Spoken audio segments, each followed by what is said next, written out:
Torah de Shemaya, je me rappelle. Personnellement, c'était un ami proche et que j'appréciais énormément dans sa manière de dire les choses de manière franche. C'était un homme qui n'était pas du tout hypocrite, qui savait transmettre quand ça ne lui plaisait pas, et de dire de la manière la plus forte possible. Et je parlais avec David, c'était la première des choses qui m'a sorti. Et il me disait, comme là, dans ces moments les plus durs, il pouvait penser aux autres.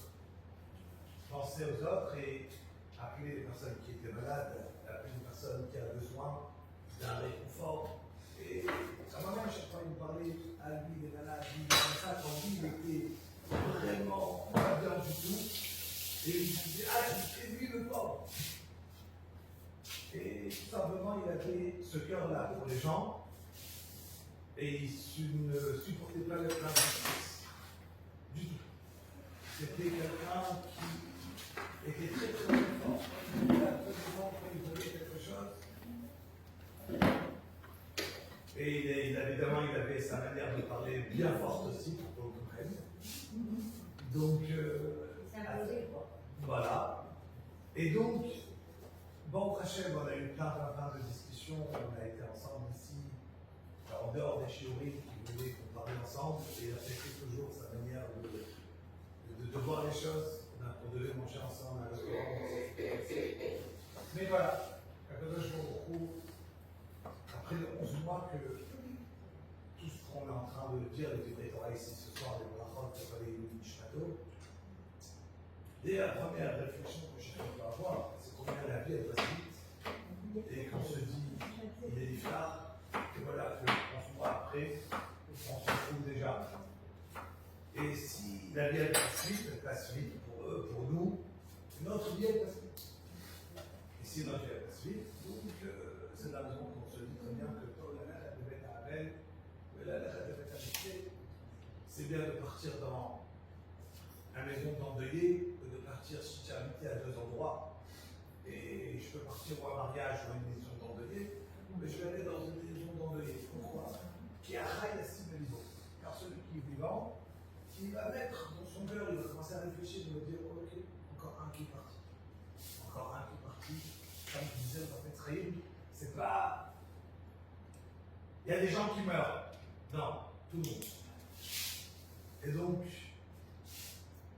notre force à nous, c'est la Torah et le mitzvot de Dieu de Torah. Et c'est la seule chose qu'on peut offrir à quelqu'un qui est parti,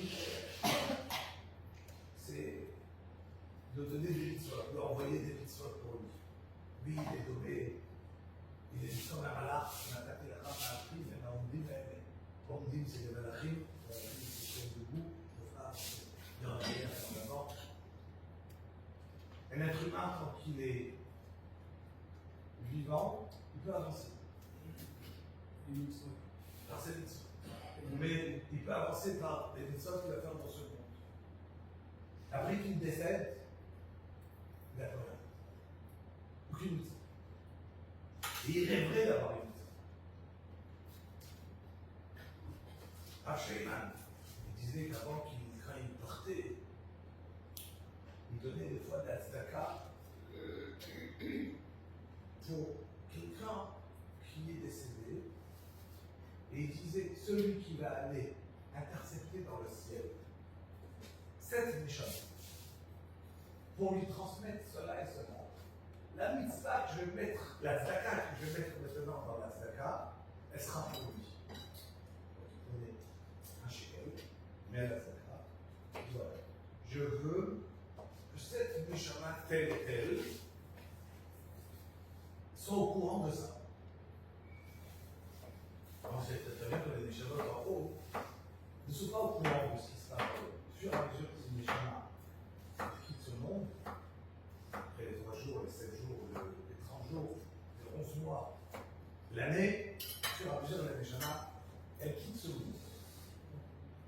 Et ceux qui entendent un peu ce que les Khebra Kadisha ils vont dire quand on enterre quelqu'un, fur et à mesure, les Neshama, elle se détache de ce monde. Et plus elle est détachée, plus elle arrive à sa place, meilleure.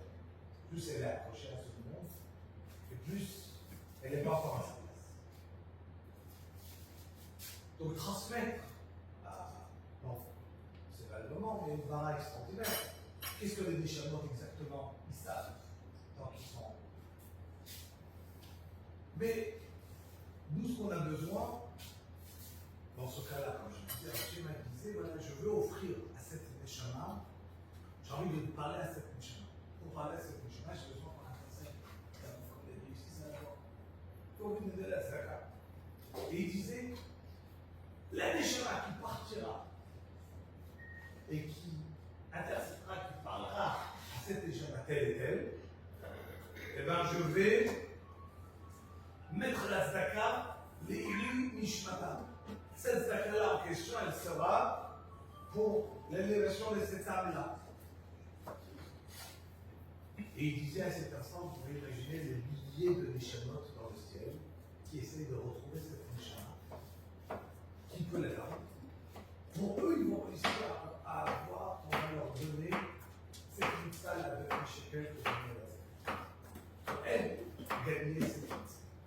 Ça veut dire que les Neshamot en haut, ils sont assoiffés de mitzvot, ils auraient voulu avoir des mitzvot. Ils n'ont pas de mitzvot. Ils ne peuvent rien faire. La seule chose qu'on peut leur offrir, c'est leurs enfants ici.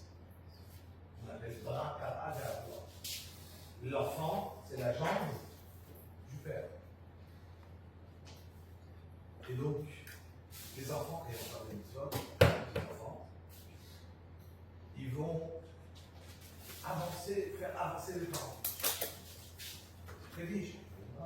J'ai la Torah, évidemment, c'est pas seulement dans la l'année, mais tout le temps, après. Il y a des gens qui sont arrivés dans le monde qui n'ont pas de descendance. Et que leur mitzvot, c'est leur destin. Quand le maître de Torah, la Torah, tout celui qui va enseigner la Torah à son ami, c'est qui nous dit à la Torah, c'est comme s'il l'a affronté.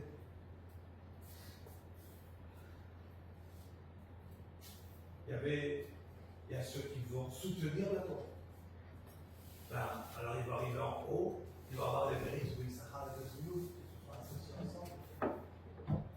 Ça veut dire que s'associer à la Torah, comme les grands rabbiniques qui n'ont pas eu d'enfants, rabbiniques, ils sont les plus connus au monde comme s'ils ont eu des milliers d'enfants.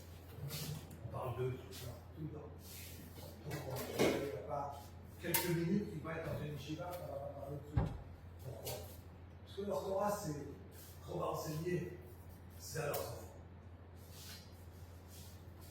Vous imaginez, on vient de leur apprendre. Et les Toldot de Moshe Rabbeinu et de Aaron, et tout de suite la Torah, elle parle de qui? Que des enfants de Aaron, pas de Moshe Rabbeinu. Il dit Rachid.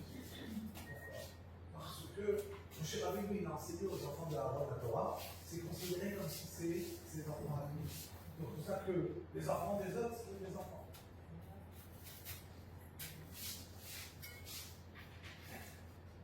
Jean-Louis n'a pas eu d'enfant. Il a élevé les enfants de sa femme. Mais il a eu beaucoup de mitzvot dans sa vie qu'il a transmis, et que notre rôle à nous,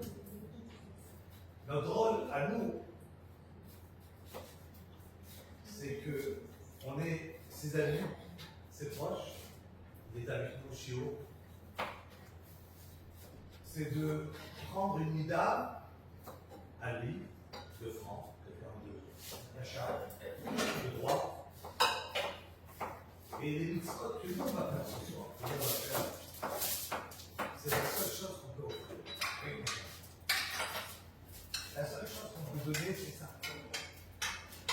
À savoir, comme je disais, le fait de soutenir la Torah. Il y avait une personne qui était un guide, une personne aisée, qui soutenait les yeshivas de Rabbi Cheskel Abraham. Une yeshiva très importante. Et un jour, on a donné le kavod à cette personne-là. il a dit, viens, et tu vas manger avec le rave. Le rave, à quelle heure il mange? On a dit, juste après le travail, après le chiot qu'il va donner, dans le chiot à midi. Et tu vas manger avec lui à 2 heures.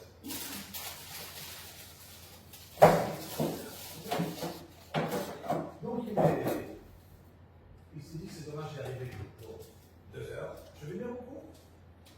Il arrive à midi. Et le rave il commence à parler du chiot pour parler de Yeshiva. Évidemment, un chiot de parade avec Rescal Bransky, c'est haut niveau. Lui, il est assis. Il ne comprend rien. 10 minutes, un quart d'heure. Et il essaye de comprendre, il ne comprend rien.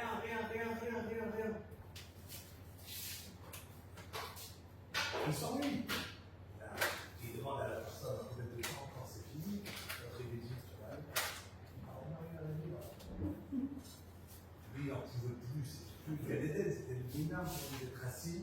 Tout le monde le regarde, il est assis, côté de rap, il comprend rien, il transpire.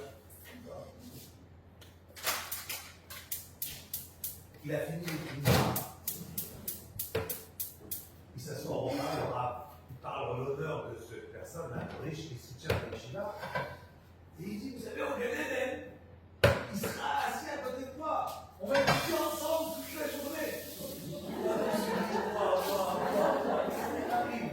Moi, 1 heure, je n'ai pas tenu, on me dit, je serai là-bas au Ganéden, je vais faire la nuit là-bas. Et la vérité, c'est quoi?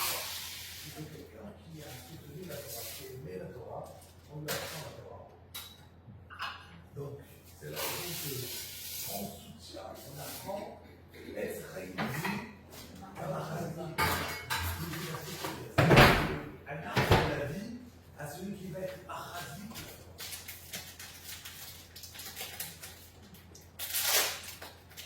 Alors évidemment, ça n'arrivera jamais au niveau de celui qui l'étudie lui-même. Mais au moins, ça va être au niveau d'être réuni. Il a cette partie.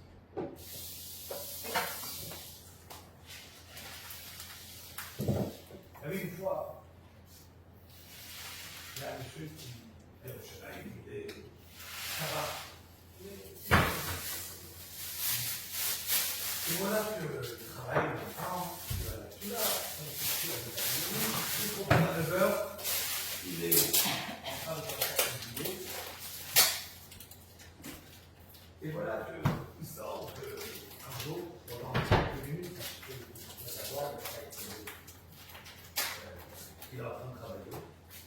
Il rencontre quelqu'un que ça fait longtemps qu'il n'a pas vu.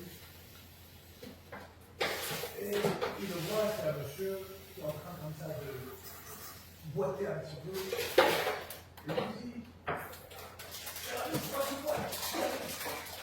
là, désolé, j'ai une shoshana au pied, j'ai un champignon au pied, voilà. Et j'ai très mal. Et effectivement, ça fait longtemps que je ne sors pas de la maison.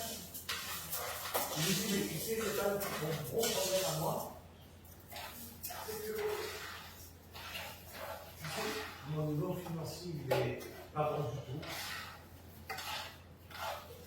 Et d'habitude, une fois par semaine, je tourne à la choule.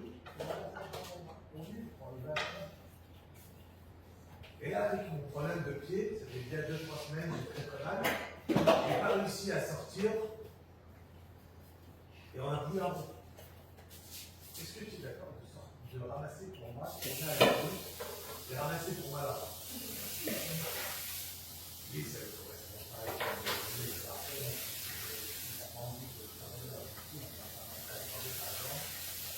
je lui dis, tu sais, regarde, j'ai pas le temps, je travaille.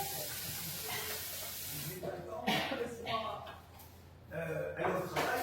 Mais évidemment, je t'aide. Il lui sort 50 shekels. Et il lui donne, il lui dit, voilà, je lui t'aide. Désolé.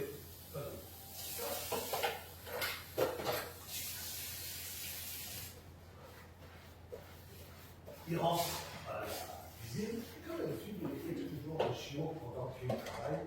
Les mains sont occupées, la tête non. Autant écouter un chiot. Là, il écoute un chiot sur l'Orachai Makadosh. Akadosh dit que voilà, il y avait Abraham Avinu quand il est arrivé avec Sarah chez Abimelech. Alors, il y a Abimelech qui a pris Sarah, comme vous connaissez l'histoire. Qu'est-ce qu'il a fait Akadosh Baruch Hu? Il a puni Abimelech et il a mis tous les fils qui étaient bouchés. Abraham Avinu va faire une fila, il va manger Sarah, il fait une fila pour Abimelech. Lui, tous les orifices sont ouverts. Ce même soir, Sarah Imenou, elle devient, elle tombe enceinte. Et Abraham Avinu, donc, Sarah, elle est, bon, après avoir Yitzhak. Et elle a dit, elle a craché sur ça. Quand il a mis à travers il a prié pour son ami, il a, en premier pour lui, tu as besoin d'une chose. Ton ami est malade, tu pries pour lui, et quand tu en as besoin, quand tu pries pour lui, ça va pour toi en projet. Tu demandes au roi, Akadosh, tu attends. Akadosh, pourquoi il a promis à Abraham Avinu d'avoir un enfant? Il a eu besoin d'amener Abraham, que Abraham prie, et grâce à ça, il a eu un enfant. Dis-le, après, Akadosh, il faut savoir que des fois, vous amène dans la vie une mitzvah spéciale. Il faut te donner un cadeau. Et dans cette mitzvah-là, elle est une goût à quelque chose. Tu peux gagner quelque chose de très important. Yeshua va t'amener cette mitzvah à côté de toi afin que tu gagnes ce cadeau qu'il a envie de t'offrir. Lui, il entend ça. Il se dit, attends, une demi-heure, j'ai ramasser quelqu'un. Il demande de ramasser pour lui de l'argent. J'ai une année une mitzvah qu'on m'a jamais demandé de faire. Et j'ai pas envie de la faire. C'est pas mon style de ramasser, de tourner, de faire envoyer la caca. Et j'ai honte. J'ai pas envie. Et si Hachem il veut amener, si Hachem il veut m'offrir quelque chose. Ouais, juste quand je rentre de ça, j'écoute ce chien. Il ressort, il trouve cette personne, il écoute demain matin, à la fila, il ramasse.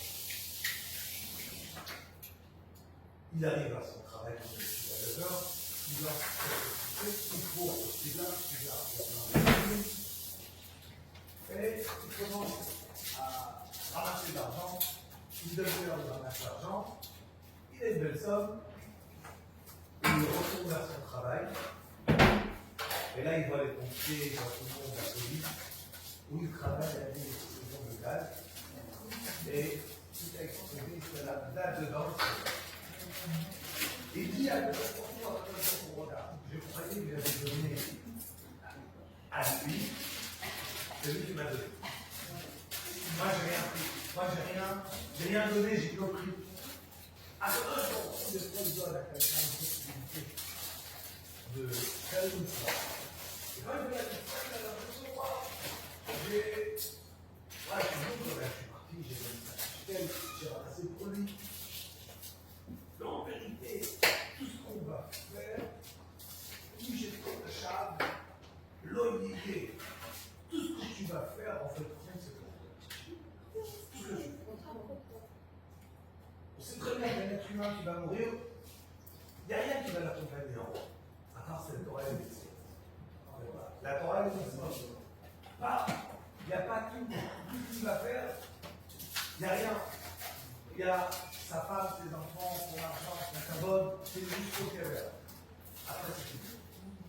C'est ce qu'il a été comme Torah mitzvot.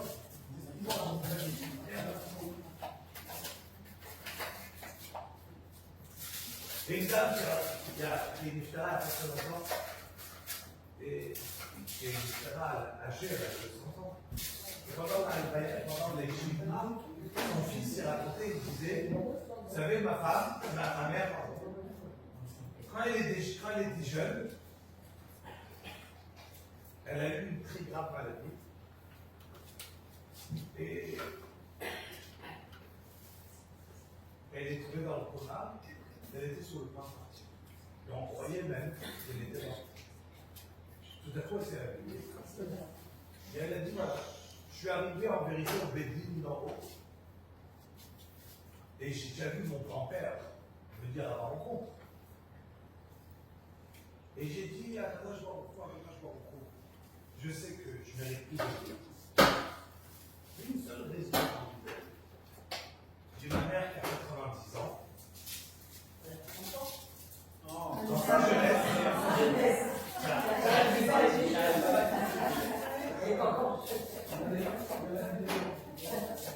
C'était pour moi qu'il ne dormait pas. Et donc, elle a dit, j'ai ma mère qui a 90 ans, que c'est moi qui s'occupe d'elle. Et je veux rester en vie que pour pouvoir encore m'occuper de ma mère. Et là, le Bédine d'en haut, ils ont tranché que tout ça qui se va là, de s'occuper, elle va revenir. Et elle a été brillante, elle est revenue. Elle est revenue en bonne santé. Et elle a vécu longtemps après sa mère, jusqu'à l'âge de 100 ans. Elle a dit combien des fois, à Bretagne, on a l'impression qu'on donne une mitzvah à quelqu'un, on fait quelque chose pour les autres, c'est tout le monde. Évidemment, on peut faire pour les autres. Et à la fin, il fait que c'est trop bien, on ne fait pas pour ça de bien. Mais, bien que je fais pour les autres, la chose c'est rare qu'à Bretagne, je retrouve de l'erreur. On va voir par rapport à ça à Bretagne. On a une paracha extraordinaire, on est en plein milieu du chemin, et d'accord par rapport à ça à la fin, la paracha de Tzitzit. Mais je voudrais juste reprendre quelques points de la paracha de Tzitzit, on ne pourra pas très bien aujourd'hui forcément. Le cher Abénou, je va lui dire, vas-y, envoie les explorateurs. Donc c'est très bien, Charles, je te dis les dates. Ça veut dire que moi, je te dis que non. Je ne te demande pas de les envoyer, il n'y a pas besoin. Mais, comme on le voit dans le Karim, vous savez, c'est deux parachiotes qui s'affrontent. Et la Torah, elle nous complète des détails là-bas. En vérité, M. Rabbeinu, il a vu que l'âme Israël venait lire Bouria, ensemble, mélangés. Il a senti que si il leur disait pas oui, il serait parti de Kovet. Il a senti que l'âme Israël n'était pas capable, n'était pas encore à cet instant-là, à ce niveau, de pouvoir partir. Donc il a dit, allez-y. Et du Maroc, on va être Doresh, on va être les noms de chaque explorateur, il y a leur nom, car évidemment, dans chaque prénom de quelqu'un, on était la Torah, on peut voir l'essence de la personne de ce qui a été dit. C'est un moment. Mais on sait très bien que Yoshua Abinu, Moshe Abinu, il a prié pour lui, il a rajouté pour son élève Ayoud, je vous retrouve Yoshia, il va te sauver il va te sauver de cette idée-là des Meraglim qui sont partis des explorateurs et qui ont parlé contre Eretz Israël. On parlait avec les minutes ici de la grandeur d'Eretz Israël, car le Romain veut parler du Nation arabe contre Eretz Israël. Combien c'est grave.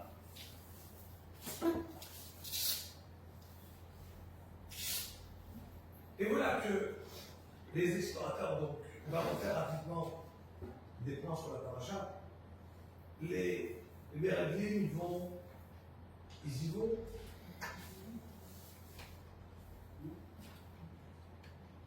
Et il leur dit, Moshe Rabbeinu,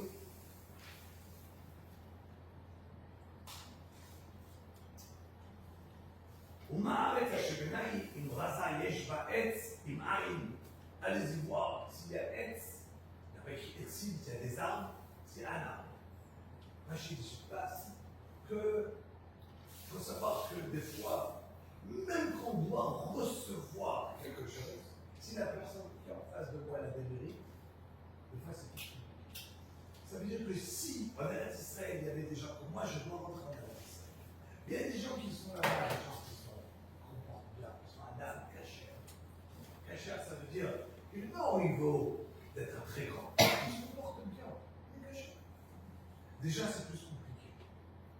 Donc, ils y vont. Et il y a écrit un passage extraordinaire, regardez juste, c'est beau. Alou Ishar, Moshe Latou, Teretz Kenan, Uberlev, Anouzé, Banegev. Si on va traduire, monter, le dans le Negev, le Negev, donc c'est vers le sud. Le Gaon de Vilna était un homme, c'est dur à traduire, c'est qui cet homme. Un homme que sa Neshama était descendu en retard. Et donc, il n'était pas du niveau de la génération qu'il a vécue, il était de la génération des Rishonim, du Ramban, du Rashba. Et lui, chaque nuit, il montait en haut, il étudiait, il choisissait ce qu'il veut étudier dans cette yeshiva, dans la yeshiva, dans le Mayochai. Un jour, il est arrivé, ses élèves, c'était Sukkot. Et il dit ça, mais ça marche à la Chagan, il a sa mère, d'être heureux tout le temps. Et il voit le Rav avec de la peine comme ça sur ses filles. Il demande alors Rav, j'ai Rav, pourquoi tu crois que c'est la peine? Il n'a pas voulu dire au début, il doit insister, il leur a dit voilà. Quand je dormais, il dit ouais, la vie, il m'a dévoilé sur ce façon, sur ces trois mots, Alouzé Vadegev, 2260 explications différentes sur ces trois mots. Et quand je me suis réveillé, j'ai tellement kiffé certains chapitres de dedans, que j'ai fait certaines explications, que dès que je me suis réveillé, j'y ai pensé à un chat, à une explication qui a été dite, et je n'avais pas encore fait de côte à toi. Et d'après le Shulchan Aruch, on a le droit de penser des limites avant de le côte à toi. Et d'après le Gaon de Vilna, on n'a pas le droit. D'après sa propre avis à lui, on n'a pas le droit. Et Bine Shamaïm, on m'a puni, et je les ai tous oubliés. Parce que j'ai pensé, je ne me suis pas retenu, et j'ai pensé, avant d'avoir fait les brachot du matin, le Kot Torah, j'ai commencé à réfléchir à ce passage de Rashi, au 2260. Explication qu'il a été dit, qui va leur enseigner. Donc là, il a dit qu'avec les pilotes, il a abandonné, il s'est remis. Regardez un petit peu juste une idée de trois mots qui nous ont l'air les plus entre guillemets bénins, juste un détail dans la paracha. 2260 Piroshim, en quelques secondes, il a appris encore à dire que le Gaon de Vilna ne dormait jamais plus qu'une demi-heure. On ne va être jamais étalé après une demi-heure de jamais.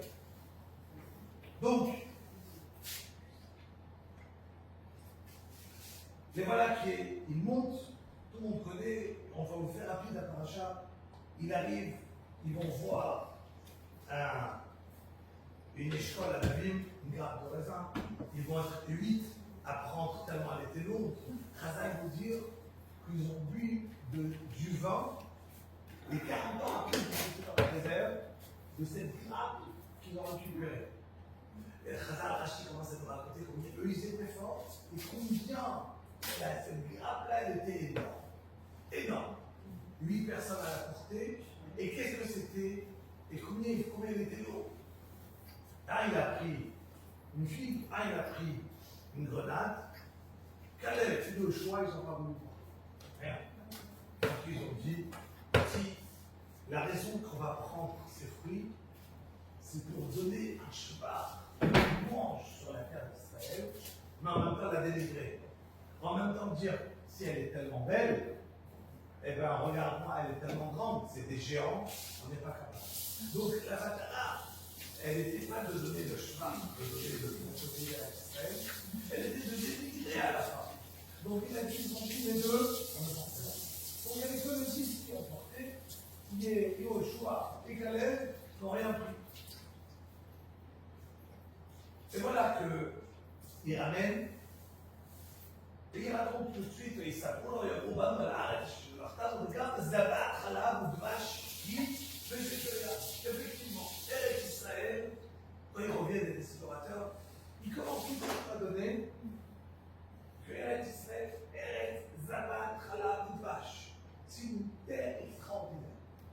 qu'on parle de bonnes choses. Et si quelqu'un ne dit pas des choses vraies,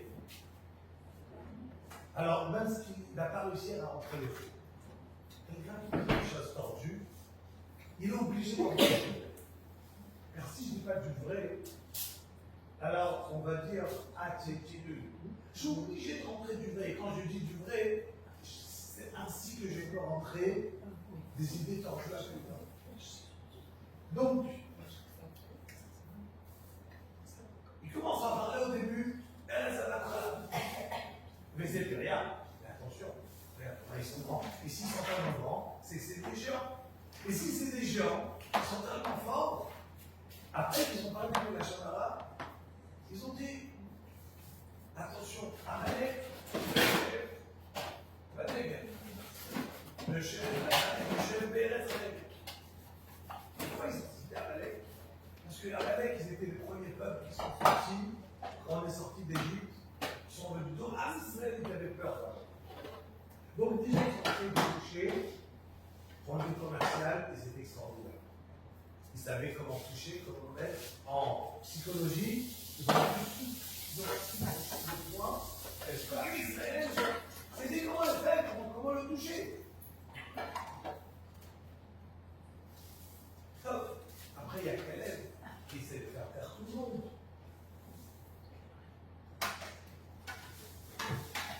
Eux, ils ne sont pas d'accord. Ils vont dire Ochet Yoshua. C'est une terre qui tue. Comment? Pourquoi? Parce que chaque fois qu'ils arrivaient, il y avait des entraînements. Et à Kadosh Baruch Hu, il a fait que Béhémet, qui avait des entraînements, ils sont passés tranquilles.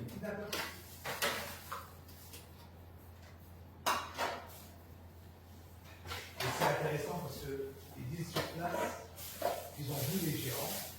On avait l'air à côté d'eux, Karagavim, comme des sauterelles, comme des fourmis. Veren Aïnou Béhémet. Et ainsi on était à leur pied. Si quelqu'un se sent petit, il sent combien d'autres il le sent. Si quelqu'un se sent petit, il peut ressentir combien l'autre il ressent petit. Si eux ils savaient que nous on était extrêmement forts parce qu'on a un peu de poids avec nous, jamais on n'aurait pensé de dire une place pareille. Et donc ça ils disent sur place qu'ils ont été retrouvés dans le Qatar. Pourquoi? Sur place de façon qu'il est. Alors déjà, vous savez très bien, c'est quelles dates qui sont tous partis les explorateurs? C'était quelles dates qu'ils ont commencé?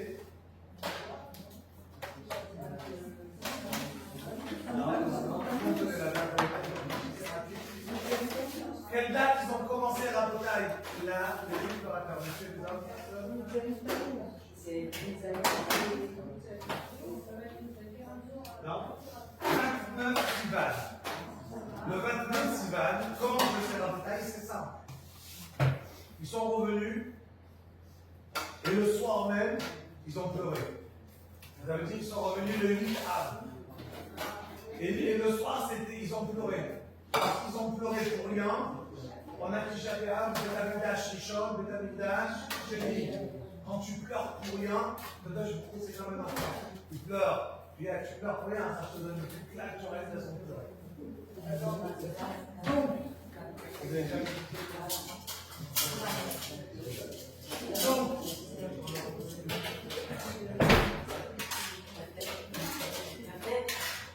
donc, je disais, donc ils sont revenus à le 8 à 1.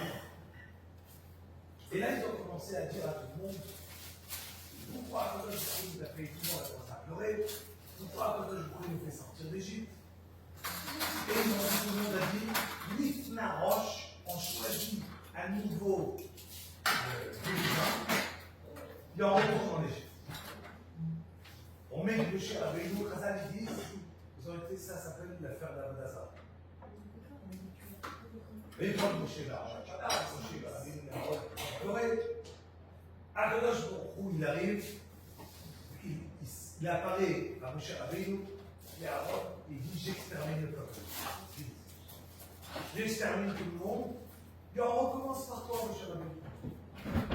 La il n'arrête pas de faire, ça fait déjà 10 fois, qu'ils n'arrêtent pas de le mettre à l'épreuve. Puis, il commence à prier à beaucoup. Qu'est-ce qu'ils vont dire dans le monde? Que tu as fait sortir d'Égypte, tu n'as pas réussi à les faire entrer en terre d'Israël. Et donc, par manque de force, tu les as tués dans le désert. Qu'est-ce qui va se passer? Il y aura le monde d'Akadosh Baruch qui va être capable de se sanctifier. Donc, il y aura Chilul Hashem dans le monde de l'Église de Dieu. Comment c'est possible avec le prix de la tuer? Que là, je pourrais dire, ok. Alors, je ne les tue pas, mais ils ne vont pas rentrer en Israël. Tous ceux-là qui sont là, ils vont tous mourir. Ils sont partis 40 jours dans explorer, 40 ans on va rester dans le désert. Il y a 600 000 personnes. La Xara est seulement sur les hommes, de 20 ans à 60 ans. Ils vont tous rentrer, tous les Tisharéas, la nuit qu'ils ont trouvée. Ils vont faire un kéver, un robot. Ils rentrent tous dedans. Et 15 000, grosso modo, qui vont mourir chaque année. Ça veut dire que chaque année, à Tisha B'Av, on se mettait dans le tombeau, dans le kéver, et on attendait le matin. Il y en a un qui se réveillait, il y en a un qui ne se réveillait pas. Donc,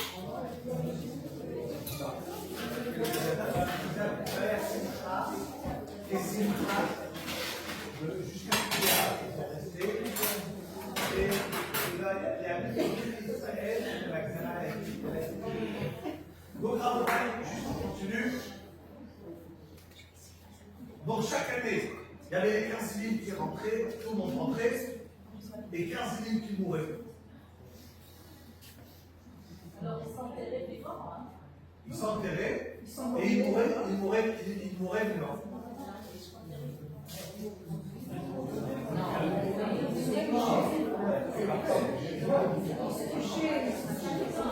Donc, Rabotai,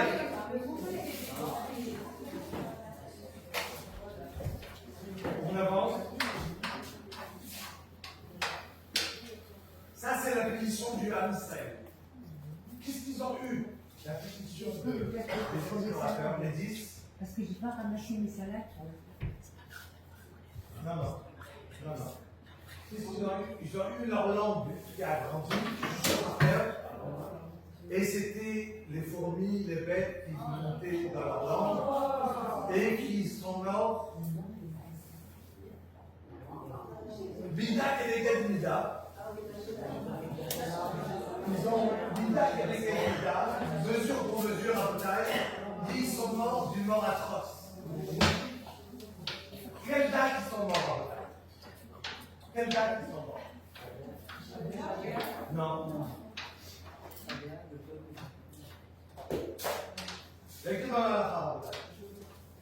Il dit le jour dans la travers, et c'est le chaos. On sait très bien qu'il y a des jours qu'il faut jeûner. Tout le monde connaît, ça va lever, tu vas faire Tammuz, le 17 Tammuz, le Moutoufour. Il y a des jours où personne ne connaît pour jeûner. Et celui qui veut jeûner, il jeûne. Il s'est passé certaines choses dans le peuple juif. Il n'y a pas d'obligation de jeûner. Si tu veux jeûner, et nous, Yamin, chez Héroud, Sarot, la beauté de Raoul Yitama, il dit le Mechaber, voici des jours où il y a eu des choses dans le monde qui se sont passées avec nos ancêtres. Et celui qui peut jeûner, c'est bien. Il commence à faire une liste. Je vais vous la faire rapidement quelques-unes. Le Rosh Chodesh Nissan. Qu'est-ce qui s'est passé au Rosh Chodesh Nissan? Qui est Niftar. Les enfants de Aaron Cohen. D'accord? Donc, le 10 de Nissan qui est mort. Myriam. Et le VR, du coup, il a disparu. Bechavav Bo, le 26 Nissan, qui est Niftar, Yoshua Binoun. Sarah Iyar, le 10 Iyar, Elia Cohen et ses deux enfants. Et il continue. N'allez pas vous la faire, elle est longue. Et j'arrive à ce qui m'intéresse maintenant. Et le 17 Elul, Metu Motzi Divat Haaretz. Tous les explorateurs, ils sont morts, quelle date? 17 Elul. 17 Elul, ça veut dire environ 38 jours après qu'ils sont revenus. Alors regarde, il dit le Raphaël Israël, et le Shavuot. Comment ça se fait que ces gens-là, ils rentrent dans le critère qu'il faut jeûner? Quel rapport? Tout ce que j'ai cité tout à l'heure, c'était Aaron Kohet, Myriam, Yoshua, Rabbi Ben Rabbi Akiva, tous les grands. Comment je vais citer des gens qui c'est des régimes? Quand on parlait de la Shonara, qu'à cause d'eux, à la fin, on est resté 40 ans dans le désert. Quand Israël, ils ont été induits en erreur par eux. Donc même si c'est des gens qui ont été qualifiés au début, ils ont été choisis. Et ils ont fait ce qu'ils ont fait. Pas en vérité, ils se sont trompés, mais ils ont fait à la fin, ils se sont plantés grave. Et c'est très grave ce qu'ils ont fait. Comment ça se fait qu'il faut gêner? Écoutez bien. Et dire Raphaël Israël, premièrement, il faut savoir qu'ils ont souffert. Parce que le fils Shabbat, pendant 38 jours, il avait la langue pendue. ואהבת בתורה משמע שמשתרבב לשונה בטבורם גודל בזה הזמן, יש לומר דלובת וטרם ונשמעת מחלתם זה הזמן. Ils étaient malades pendant tous ces jours-là. Et qu'est-ce qu'ils ont fait pendant ces jours-là? Mais est-ce que leur chouva a été accepté? Non. C'est des déchets.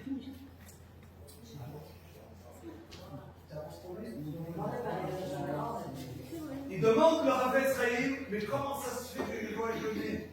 Il y a un clal, Be'avod Rechaïm, Rina, quand un Rachaïm meurt, je suis content. Et c'est des Rechaïm. Si un rachat, il meurt, alors, une autre fois, on expliquera dans quel cas je dis que je suis content. C'est ça qui ne dit pas. Parce qu'il a écrit, il ne faut pas être content. Al-Tismar, l'uniforme, il va être Al-Tismar. Donc, et d'un côté, il a écrit, Be'avod Rechaïm, Rina, quand le Rechaïm, il meurt, on doit être content. Mais ce n'est pas le moment d'écouter la différence. Ve'efchar, écoutez bien ce qu'il répond le prophète Israël. Des Mistama Shavu, ils ont fait tchouva. Ils n'ont pas eu le mérite qu'Akadosh Baruch a écouté leur tchouva. 37 jours ils étaient malades, ils ont pleuré à Akadosh Baruch Hu, Hachem n'a pas écouté la tchouva. Velachem mitanim, et c'est pour cela qu'on jeûne. Écoutez bien la suite. Il dit, écoutez bien. La bataille, c'est très très très important. Qu'est-ce qu'on gère pour élever leur temps? Alors, non, pas du tout. Il dit le Rabbi Faïd, il dit comme ça. Ne croyez pas que parce qu'ils ont fait tchouva, ils sont arrivés des sadikim, et c'est pour cela qu'il fallait jeûner pour eux. Non, c'est pas ça. שכיוון שלא קיבל הקדוש ברוך הוא את תשובתם נמצא שאינה כלום. étant donné qu'Akadosh Baruch Hu n'a pas écouté leur tchouva, donc même si tu le vois qu'il pleure et qu'il est là et qu'il souffre et qu'il est malade, ne dis pas il arrive en haut, ah ouais super, c'est bien pour lui. Oh. ועוד, שאם הייתה תשובתם שלמה מקובלת, מכל מקום לא היו בכלל צדיקים שיש קטנות על מיתתם, שכן תענוץ ומתקנה רק על מיתת צדיקים ומתאבות של עבירות שחטאו להם תשובה במצב, אלא המיתה מחברת.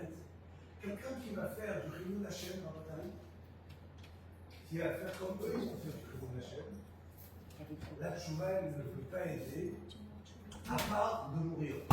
Donc leur tchouva, eux, à la fin, c'est de mourir. Et donc, ça veut dire que si tu demandes est-ce que je dois jeûner parce qu'il est mort, non, au contraire, c'est bien qu'il meurt. Ça va lui faire du bien de mourir. Grâce à ça, ça va lui pardonner pour après. Mais maintenant, au contraire, il dit alors, pas d'avant que je jeûne. Il dit, la raison du ta'anit, que le Mechaber nous dit qu'il faut jeûner. Pourquoi? K'dei sheneda, pour qu'on sache. Chez local, la chauve, betshuva, shlema.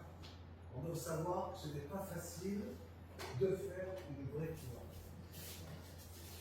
Nous, on doit faire tchouva, nous, on doit réaliser, nous, on doit jeûner pour notre tchouva à nous, pas vers lui.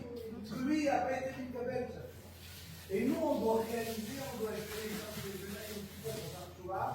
je dois jeûner ce jour-là pour réaliser Benena, Goden, Olche, Anakatim, Benidag, Alatzveinu. Et on va être doré. Doré, ça veut dire inquiet, la chou, Bitshuva, Shlema. Il dit le Raphaël Saïd, au nom du Mechaber.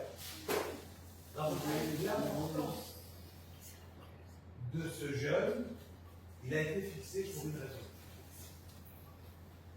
La tchouva est là. Ce jeûne, c'est Yudzaïn Elul. Et pourquoi déjeuner ce jeûne? Pourquoi? Parce que ces gens-là, les explorateurs, ils ont fait quelque chose de tellement grave que leur tchouva, il y avait un chilou d'Hachem. Quand je fais du chilou d'Hachem dans le monde, je ne dis pas moi mais la Avera, elle était tellement forte qu'elle a créé ce qu'elle a créé, qu'Hachem n'a pas écouté la tchouva. Dès qu'une tchouva, elle est toujours acceptée, la Kadosh il décide quel est le degré de la tchouva que tu vas faire, et eux, ils ont eu ce mérite d'arriver à dire que leur tchouva à eux, elle a été acceptée.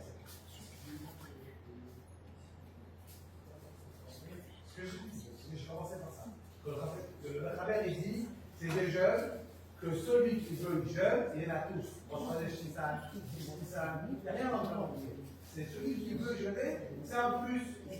Il n'y a aucune halakha. Aucune halakha de jeûner. Comment ça, vous allez faire? Il n'y a pas d'halakha de jeûner, mais celui qui veut, Raoul, c'est bien. Voilà. Maintenant, Rabotaï, je voudrais 5 minutes, on a fini. Rabotaï, 5 minutes, on va finir. J'ai besoin de juste qu'on réalise 2 points.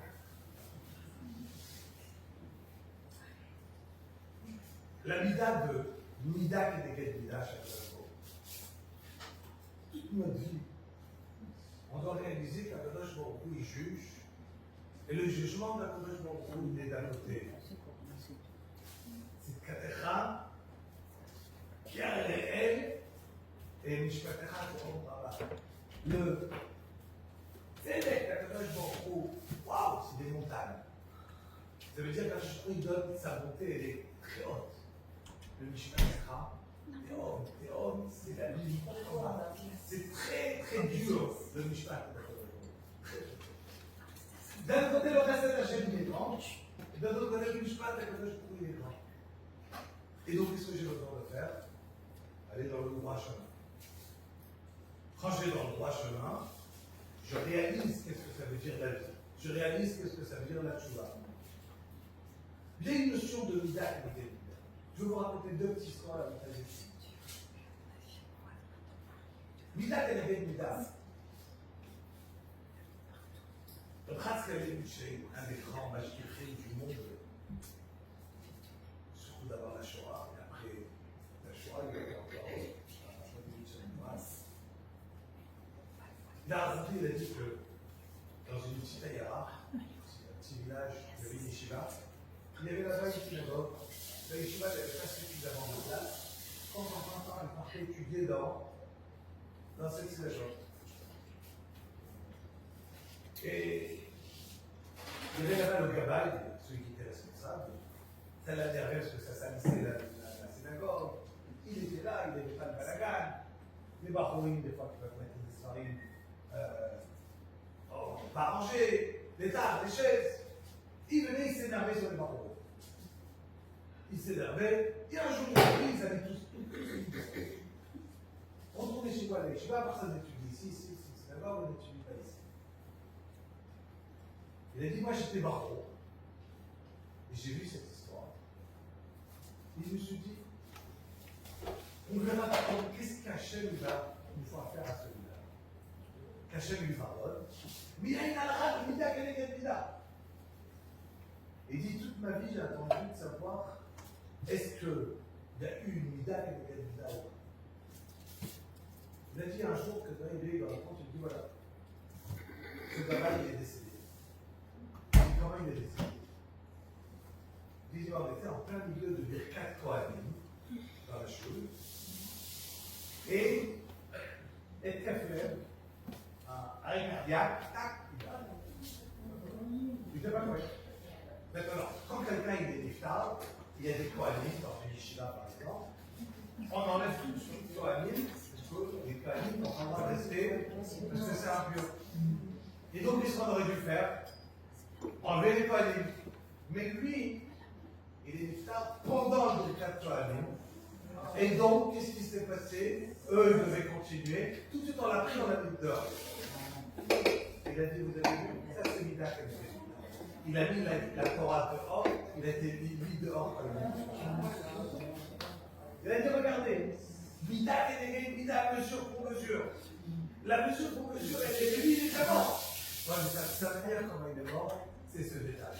Il a mis la yeshiva dehors, il sera dehors de sa famille. On l'a mis dehors. Quand il est niftar, on l'a mis dehors. Rabotai, il y avait, tout le monde connaît, on a mis le son ici avec qu'on avait fait, il y avait la Tégis, et il y avait Madame Touché, qui est connu. Madame Touché, il était jeune, il était pas encore connu. Et il y avait, il habitait dans une Mayara, il y avait quelqu'un qui lui donnait à manger, il enseignait à son fils, et il a pris sur lui de lui donner tout ce qu'il avait besoin pour se occuper. Et ce monsieur-là, il réussissait dans sa vie, il avait plein de parnassins, grâce à ce qu'il donnait à la boucher. Un jour, la boucher, il est parti dans leur famille. Et quand il regarde, il dit où j'étais? J'étais chez Moram, le Magui de Belfrich. J'ai un rat qui est plus grand que toi. J'ai un grand rat. Alors, si j'ai déjà la rat quand je donne à lui, si maintenant je donne au rat, donc il a dit à lui, je te donne plus rien, j'envoie tout au rat. Passe des semaines, un mois, 2 mois, ça va, ça tombe, elle tombe.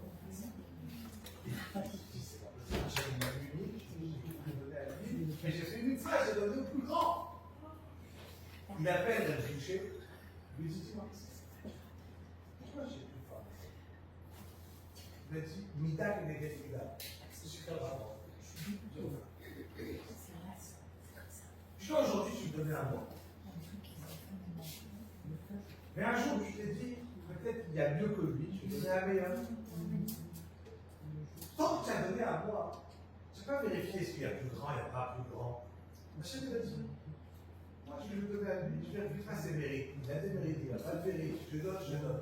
Dès que tu as commencé à réfléchir, il y a plus grand. Machin il a dit, alors moi aussi je vais réfléchir. Peut-être je peux donner à toi, je peux donner à quelqu'un d'autre qui sera encore meilleur.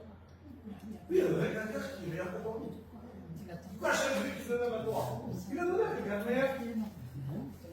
Meilleur que toi, il y en a aussi. Comme il y a le meilleur que moi, il y a le meilleur que toi. Donc si tu continues à réfléchir, qu'est-ce qui est le meilleur, tu fais des comptes, ben Hachem aussi il fera aussi une date. Donc Rabotai, notre rôle, Hachem nous a donné cette date et des bizarres. La raison qu'il nous l'a donnée, c'est pour qu'on apprenne ce que Hachem nous attend de nous. Hachem n'a pas donné une punition pour qu'on apprenne pas. Moi, j'ai été belle de sujet de Jean-Louis Schmeier. Je Samidat à Emet, d'apprendre et de vouloir avancer. Ah, je m'utilise aujourd'hui, je n'ai pas les forces. C'est bien ou je n'ai pas. D'accord, il m'appelait. Et ainsi de suite. Il a eu le son de travail et je lui ai dit, après la prière, je le redis aujourd'hui. Pas tout le monde a le souffle de mourir en faisant ça. Il est niftar en faisant chemin Israël. Il est niftar en. J'étais avec lui au téléphone ces derniers temps, j'étais en France. Et je lui ai demandé de faire chemin Israël et de faire Tchouva. J'ai fait un vidéo. Et il ne pouvait plus parler, il respirait. Et j'ai demandé à Dora, qui était à côté, qu'il lève la main s'il est d'accord sur la tchouva qu'elle est en train de faire ensemble. Il levait la main. Il serrait votre main. Donc, il a été d'accord sur la tchouva. Et c'est extraordinaire. Quand tout le monde a le souffle, il y a des personnes qui décèdent dans leur sommeil. Des personnes qui décèdent, qui n'ont pas le temps de faire. C'est beau parce qu'ils n'ont peut-être pas souffert à cet instant, mais la tchouva, c'est important de souffrir, et faire tchouva dans le regard. C'est plus important, même si on a peur de la souffrance, il vaut mieux faire tchouva toute notre vie. Tous les jours on doit faire tchouva. Et on demande à Kodesh Baruch Hu de ne jamais souffrir. Mais si je dois, il vaut mieux être conscient à cet instant afin de faire tchouva. C'est la plus grande des pierres d'esprit. Et c'est ce qu'on demande à Kodesh Baruch Hu, bâtissera les hommes, quand on pourra sourire le dernier jour. Que le dernier jour de notre vie, on pourra sourire et dire à Kodesh Baruch Hu, j'ai accompli nos rôles. Mais on ne peut pas sourire avant Yom HaParod, parce que c'est quand ce dernier jour. Personne ne sait. Alors, dans notre avis, on est là ce soir, tous avec tout ce qu'on va avoir entre nous, que ce soit pour Elohim Mishmat, et puis Yirasson. Moi, comme je dis, il n'a pas eu d'enfant, mais on est tous ses amis. C'est lui qui l'a envoyé tous ces mitzvot. Je vais dire comment Kadish tout de suite, Elohim Mishmato. Et Yirasson de Zatachem, que les brachot et le katabazon, après, chacun fait attention à bien faire son katabazon. Là, on va s'appeler au plat, et après de faire ensemble bien. Et ça sera ça le plus beau cadeau pour pouvoir envoyer.